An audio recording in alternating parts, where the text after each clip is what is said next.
கீதம் வெஜ் ரெஸ்டாரண்ட்டில் unlimited dosa festival போயிட்டுருக்கு. ரேட் பார்த்தீங்கன்னா 250 சார்ஜ் பண்ணுறாங்க. March 3 வந்து வேர்ல்டு தோசை டே. அதை செலிப்ரேட் பண்ணுற விதமாக இந்த ஃபெஸ்டிவல் நடத்துகிறாங்க. 3 வகை சட்னி, சாம்பார், 5 வகை தோசை அன்லிமிட்டட் தராங்க.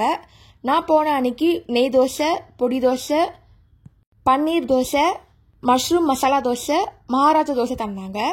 எல்லாமே அன்லிமிட்டட். டேஸ்ட் வைஸ் எல்லாமே சூப்பராக இருந்துச்சு. கண்டிப்பாக செக் பண்ணி பாருங்கள். இதே மாதிரி ஃபெஸ்டிவல் ஹோட்டல் பவ்யம்னு நடத்துகிறாங்க. அங்கே 12 வகை தோசை தராங்க. ஐடியில் 299 சார்ஜ் பண்ணுறாங்க. Veg restaurant detailed video description போட்டிருக்கேன். கீதம் வெஜ் ரெஸ்டாரண்ட், வசந்தம், Andhra tiffin room, tiffin Sastra, நெய் இட்லி சாம்பார், ஈட்டிங் சர்க்கிள், உப்பா விகார், மத்சயா, முருகன் இட்லி எல்லாமே டிஸ்கிரிப்ஷன் இருக்குது. மறக்காமல் செக் பண்ணி பாருங்கள். தேங்க்ஸ் ஃபார் வாட்சிங். லைக் பண்ணுங்கள், ஷேர் பண்ணுங்கள், சப்ஸ்கிரைப் பண்ணுங்கள்.